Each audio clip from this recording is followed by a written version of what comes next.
कहते हैं इस दुनिया में इंसानों के अलावा भी कई ऐसी आत्माएं भटकती रहती हैं जिन्हें हमारी आंखें देख नहीं पाती। कुछ अच्छी होती हैं तो कुछ बेहद खतरनाक।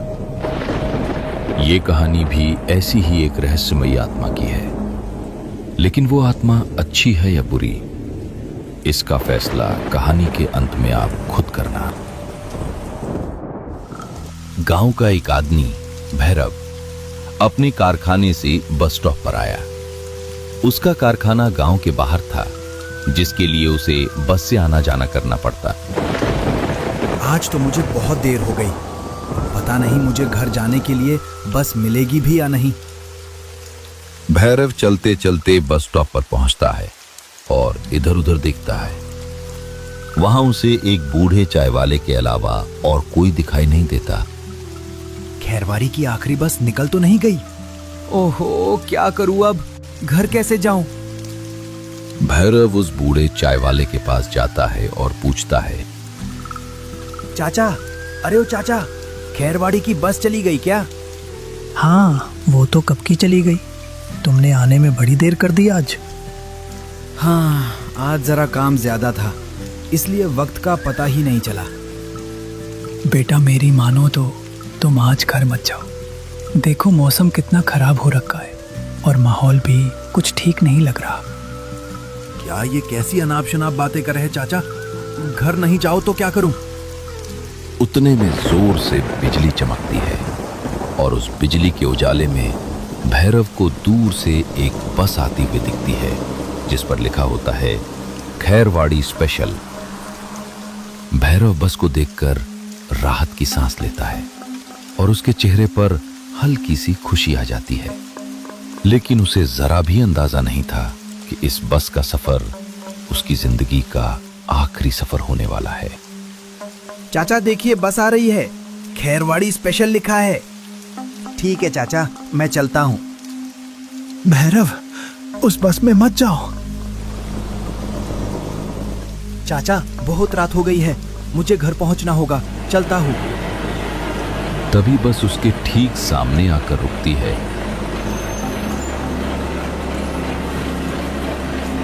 और भैरव बस में चढ़ जाता है।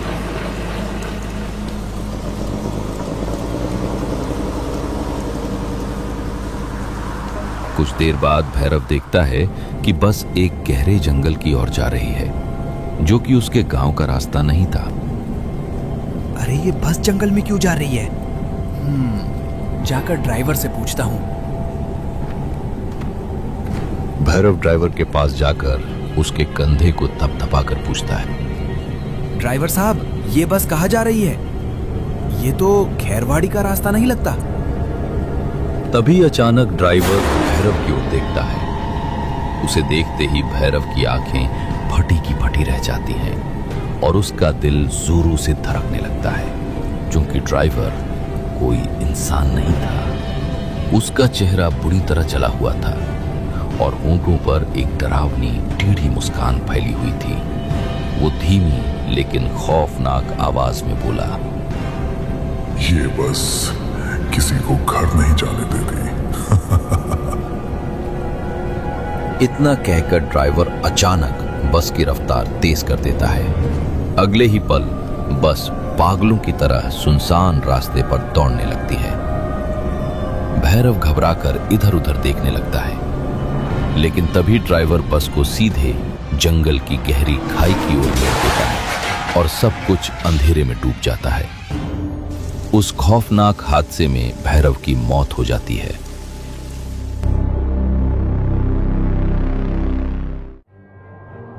अब गांव का माहौल बेहद डरावना हो चुका था।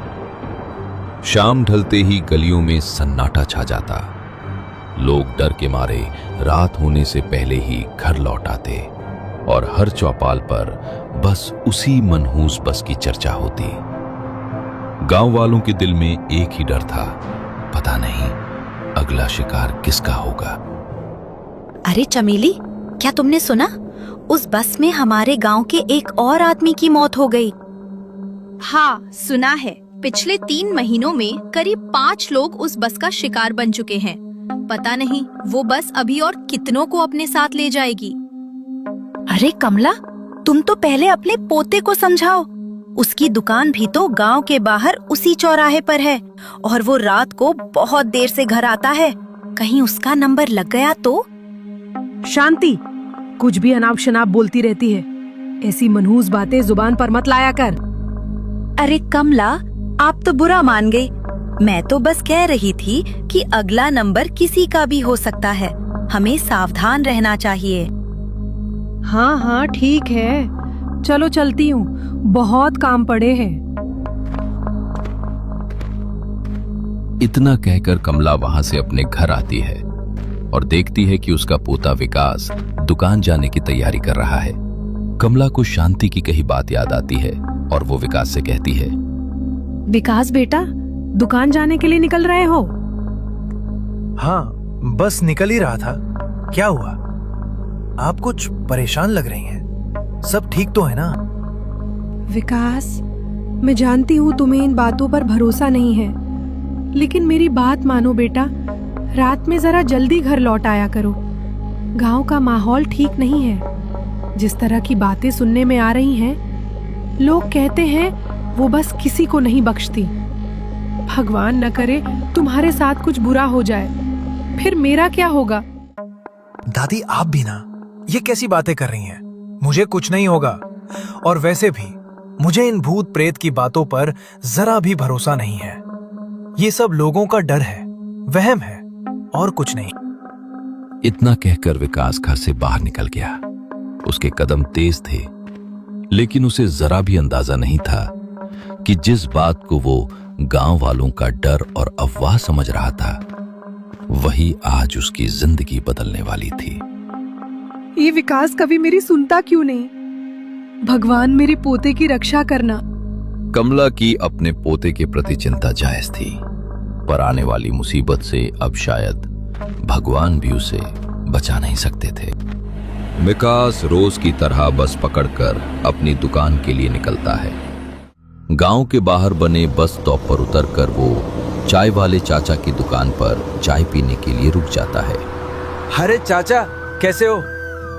विकास बेटा, मैं बढ़िया हूँ। तुम बताओ, काम धंधा कैसा चल रहा है? बस सब ठीक है। आज ही मेरे नए माल की डिलीवरी होने वाली है। आज बहुत काम है चाचा। अच्छा, ऐसे ही जी जान लगाकर काम करना बेटा, लेकिन अंधेरा होने से पहले घर चले जाना। क्या चाचा, आप भी सुनी सुनाई बातों पर विश्वास करने लगे? ये कोई अफवाह नहीं है बेटा, ये सच है। मैं सिर्फ आंखों देखी बात पर विश्वास करता हूं चाचा। ठीक है, अब मैं चलता हूं, बहुत काम है। ऐसा कहकर विकास वहां से चला जाता है। देखते ही देखते शाम गहरे अंधेरे में बदल जाती है। गांव के बाहर सुनसान चौराहे पर बनी उसकी दुकान में अब सन्नाटा पसरा हुआ था। विकास नए आए माल की लिस्ट चेक करने में इतना डूब जाता है कि उसे समय का बिल्कुल एहसास नहीं होता। बाहर ठंडी हवा तेजी से सनसनाने लगती है, मानो कोई अनदेखी चीज दुकान के बाहर चक्कर काट रही हो। तभी अचानक आसमान में भयानक गर्जना होती है। धड़ाम! इतनी तेज बिजली कड़कती है कि पूरी दुकान एक पल के लिए सफेद रोशनी में डूब जाती है। उसी के साथ तूफान और मूसलाधार बारिश शुरू हो जाती है। टीन की छत पर गिरती बारिश किसी अजीब बेचैन करने वाली आवाज में बदल जाती है। बिजली की डरावनी गड़गड़ाहट से विकास का ध्यान अचानक दीवार पर टंगी घड़ी की तरफ जाता है और वो देखता है रात के 11 बज चुके थे। अरे बाप रे, आज तो मुझे वक्त का पता ही नहीं चला। इतनी रात हो गई। इस तूफान में पता नहीं बस मिलेगी भी या नहीं, और अगर ना मिली तो। ये कहते हुए विकास जल्दी जल्दी दुकान बंद करता है। जैसे ही वो शटर गिराता है, उसे ऐसा महसूस होता है जैसे सड़क के उस पार अंधेरे में कोई खड़ा होकर उसे घूर रहा हो। लेकिन जब वो ध्यान से देखता है, वहां सिर्फ घना अंधेरा और बारिश की परछाइयां थीं। हल्की घबराहट के साथ विकास बस स्टॉप की ओर चल पड़ता है, अनजान इस बात से कि आज की रात उसके लिए आम रात नहीं होने वाली थी। आज तो सच में बहुत देर हो गई। बस स्टॉप पर भी कोई दिखाई नहीं दे रहा। शायद खैरवाड़ी जाने वाली आखिरी बस भी निकल गई होगी। उतने में चाय वाले चाचा बस स्टॉप पर आते हैं और विकास से कहते हैं, अरे विकास, अभी तक घर नहीं गए? खैरवाड़ी की आखिरी बस तो कब की चली गई। अरे क्या बताऊं चाचा, काम में इतना व्यस्त हो गया कि समय का पता ही नहीं चला। अब क्या करूं कुछ समझ नहीं आ रहा। इतनी रात कोई टेम्पो भी तो नहीं मिलेगा ना? नहीं, तुम एक काम करो, आज की रात अपनी दुकान में ही सो जाओ। कल सुबह होते ही घर चले जाना। क्या? नहीं चाचा, मैं ऐसा नहीं कर सकता। दादी मेरी राह देख देख कर बहुत परेशान हो रही होंगी। मेरा घर पहुंचना बहुत जरूरी है। पर विकास, तुम घर जाओगे कैसे? देखो, मौसम भी कितना खराब है। ऐसे में तुम्हारा अकेले जाना ठीक नहीं। उतने में विकास को एक बस आती हुई दिखती है जिस पर लिखा होता है खैरवाड़ी स्पेशल। बस को देख विकास मन ही मन खुश हो जाता है और चाचा से कहता है, वो देखिए चाचा, बस आ गई और वो भी खैरवाड़ी जाने वाली है। क्या? बस? और इस वक्त? आखिरी बस तो कब की चली गई। तो ये कौन सी बस है? ऐसा कहते हुए चाचा बस की ओर मुड़ते हैं और देखते हैं कि ये तो वही बस है जिसमें गांव के लोगों की जान गई। बस को आते देख चाचा विकास से कहते हैं, विकास, मेरी मानो, इस बस में मत जाओ। ये वही जानलेवा बस है जिसमें कई लोग मारे गए। तुम रुक जाओ। नहीं चाचा, मुझे जाना होगा। चलिए मैं चलता हूँ, आपसे कल मिलूंगा।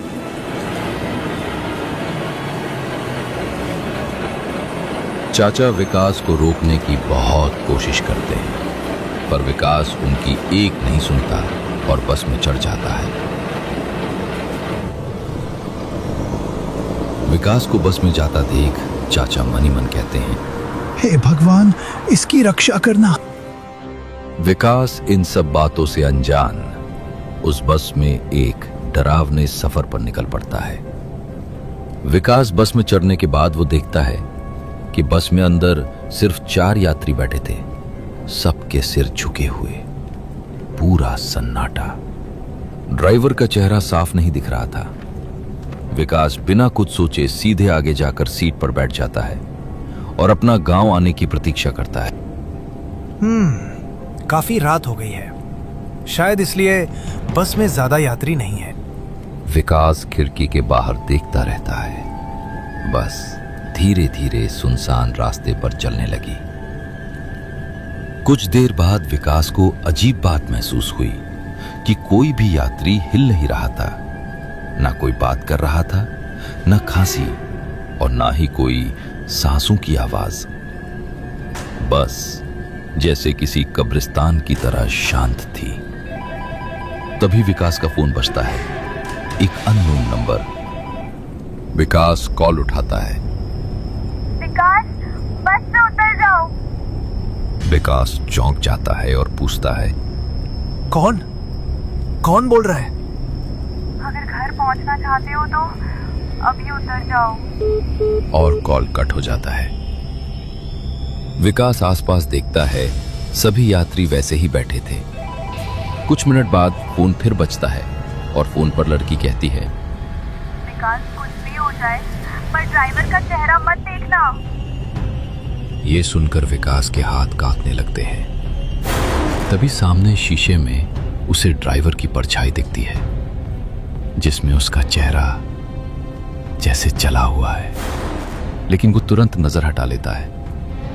अब उसका डर धीरे धीरे बढ़ने लगता है। विकास बगल वाले यात्री को पूछता है, सुनो भाई, ये खैरवाड़ी कब आएगा? यात्री धीरे धीरे अपना सिर ऊपर उठाता है और उसे देखते ही विकास का खून जैसे जम जाता है। उसकी आंखें पूरी सफेद थीं, बिना पुतलियों के। चेहरे पर गीली मिट्टी चिपकी हुई थी, जैसे किसी कब्र से अभी अभी निकल कर आया हो। उसके फटे सूखे होंठ अजीब तरीके से कांपे और सड़ी हुई सांस की बदबू विकास के चेहरे से टकराई। वो गर्दन टेढ़ी करके डरावनी फुसफुसाहट में बोला, यहां से कोई घर नहीं पहुंचता। तभी बस अचानक एक झटके से तेज हो गई। विकास ने घबराकर खिड़की से बाहर देखा, पर बाहर का नजारा देखकर उसका दिल जोर से धड़क उठा। ये गांव का रास्ता नहीं था। कच्ची सड़क कब की गायब हो चुकी थी।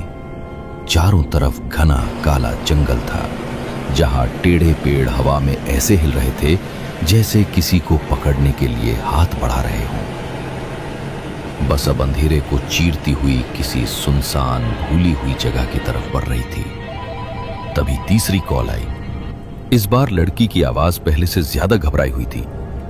विकास, ध्यान से सुनो। तुम जिस बस में बैठे हो वो बस जिंदा लोगों की नहीं है। 12 साल पहले खैरवाड़ी के पास ये बस खाई में गिर गई थी। उसमें बैठा कोई भी इंसान नहीं बचा, कोई भी नहीं। विकास का गला सूख गया, उसके हाथ कांपने लगे। तुम क्या बोल रही हो? मैं पागल नहीं हूं। ये बस मेरे सामने चल रही है, इसमें लोग बैठे हैं। उसी पल बस के अंदर सड़ी हुई बदबू फैलने लगी। विकास की नजर डरते डरते सामने गई। ड्राइवर ने पीछे मुड़ के उसकी तरफ देखा और उसके जले हुए होंठों पर धीरे धीरे एक डरावनी मुस्कान फैल गई। विकास की आवाज गले में ही अटक गई। सुनो विकास, तुम डरना मत। आवाज धीमी थी, लेकिन अजीब तरह से जानी पहचानी, जैसे किसी पुराने जख्म की याद अचानक कानों में फुसफुसा उठी हो। तुम कौन हो और तुम मेरा नाम कैसे जानती हो? क्योंकि मैं तुम्हारी बहन पूजा हूँ। विकास का पूरा शरीर सुन्न पड़ गया। क्या? नहीं, ये नहीं हो सकता। उसकी सांसें तेज हो गईं। पूजा, उसकी छोटी बहन, जो 12 साल पहले गांव से लौटते वक्त अचानक गायब हो गई थी। उस रात घर में चीख पुकार मच गई थी। पूरे गांव में ढूंढा गया, खेत, जंगल, हर जगह तलाश हुई, लेकिन पूजा कहीं नहीं मिली। घर वालों ने मान लिया था शायद अपहरण हो गया। तभी फोन पर धीमी टूटी हुई आवाज आई। मैं इसी बस में थी विकास। नहीं, ये झूठ है। पूजा मर नहीं सकती। फोन के दूसरी तरफ कुछ पल खामोशी रही, फिर पूजा की कांपती आवाज आई। काश मैं बच जाती विकास। अब ध्यान से सुनो, आज ये बस तुम्हें भी अपने साथ ले जाएगी। विकास के पैरों तले जमीन खिसक गई। क्या? तो मैं अब क्या करूं पूजा? तुम्हें इस चलती बस से अभी उतरना होगा। पर कैसे? तभी बस के आगे से डरावनी आवाज सुनाई देती है। कोई नहीं उतरेगा। जो इस बस में चढ़ गया वो कभी वापस नहीं जाता। अचानक पूरी बस बर्फ जैसी ठंडी हो जाती है। पीछे बैठे यात्री धीरे धीरे सिर उठाने लगते हैं। किसी का चेहरा सड़ा हुआ, किसी की आंखें गायब। तभी एक औरत की लंबी काली उंगलियां सीट के नीचे से निकलकर विकास के पैर पकड़ने लगती हैं। विकास झटक कर पीछे हटता है। विकास, जल्दी करो, ये लोग जाते हैं। अचानक बस का दरवाजा आधा खुल जाता है, जैसे किसी ने जबरदस्ती उसे खोला हो। अरे, ये दरवाजा किसने खोला? दरवाजा खुलता हुआ देख के ड्राइवर की आंखें गुस्से से लाल हो जाती है और वो चिल्लाता है, कोई नहीं जाएगा। बस के यात्री विकास की तरफ आने लगते हैं। रुक जा। मरना सबको है।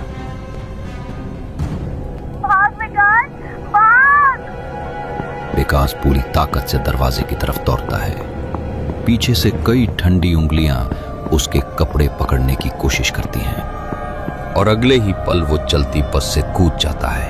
धड़ाम। चारों तरफ सिर्फ अंधेरा फैल जाता है। अगले दिन सुबह गांव वालों ने विकास को सड़क किनारे बेहोश पाया। उसके कपड़े मिट्टी और खून के धब्बों से सने थे। शरीर पर कई चोटों के निशान थे, लेकिन वो बस कहीं नहीं थी। न कोई टायर के निशान, न कोई टूटी खिड़की, न कोई सबूत, जैसे वहां कभी कोई बस आई ही ना हो। जब विकास को होश आया, उसने घबराकर चारों तरफ देखा। विकास, तुम ठीक तो हो ना? हाँ, जब वो लोग मुझे पकड़ने वाले थे तब पूजा ने मेरी उस बस से बाहर निकलने में मदद की।